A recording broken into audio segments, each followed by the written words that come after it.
Yan, hello everyone. Nandito na naman ang inyong Daddy West, para naman sa isang panibagong video. Okay, ito request lang to guys, no. Marami sa mga followers ko nagre-request ito, no. Karamihan kasi kanila bago. So hindi nila alam kung paano ba titignan or saan makikita kapag ka ang iyong profile account or yung page ay may violation. Okay, so ito napaka-iksi lang ito guys, kaya tapusin mo na, no. Dito sa video na to ay ituturo ko sa inyo kung saan mo pipindutin para makita mo ang iyong mga profile recommendation at ang iyong mga account violation. Okay, magsimula na tayo.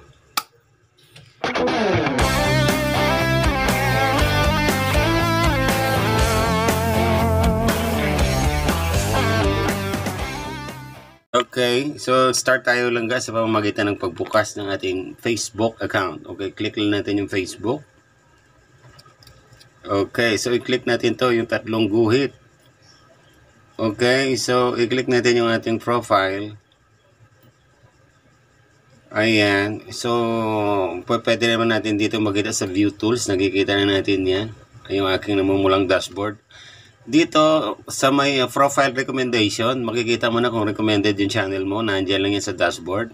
Pwede mo matignan ng yung account status kung malinis pa. Ayan, restrictions will show here. So wala naman restriction. Yung iyong support inbox, titingnan natin kung meron kang mga pending violation. So far so good, wala naman. Ang monetization mo, kung ikaw ay monetize na, ayan, no monetization violation. Okay, so ngayon labas tayo at i-check natin ang iyong violation sa may support inbox. Okay, yan pala. Okay, ito guys, sa may help and support, dito yan, i-click natin.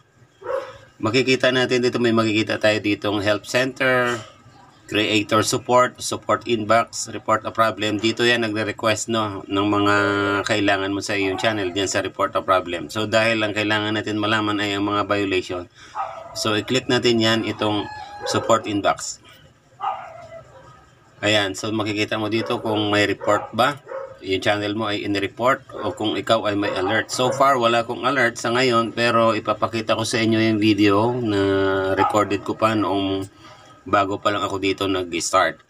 Okay, so let's do it. Natin yung araw na yan and pupunta tayo sa support inbox.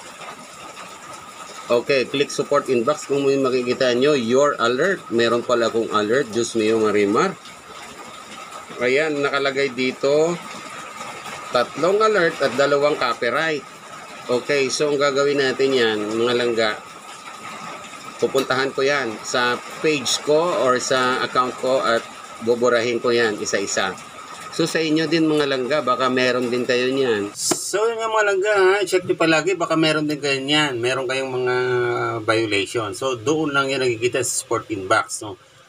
Sana ay malinaw ang pagkaka-explain ko at ang pagkakapindot ko dyan, no? Para naman mag-gets nyo at mapangalagaan nyo yung inyong profile, no? Para ma-monetize na rin kayo or laging safe ang inyong channel. Okay, so kung hindi man malinaw para sa inyo, pwede nyo kayong mag-leave ng comment yan sa ibaba, sa comment section natin para sagutin ko yan, no? And of course, kung bago ka pa lang sa channel ng Daddy West, huwag mo naman kalimutan mag-like, no? Share mo na kung kaya. Mag-leave ka ng comment dyan kung ano sa iyong palagay. At huwag mo kalimutan syempre na mag-subscribe. Or panoorin mo ang iba pang mga Facebook tutorial na andyan yan sa playlist ko, mga palangga. No, baka meron dyan na angan mo rin sa iyong channel sa pag-grow ng iyong profile. Okay, so thank you so much for watching. Ako po muli ang inyong Daddy West. God bless us all and bye-bye.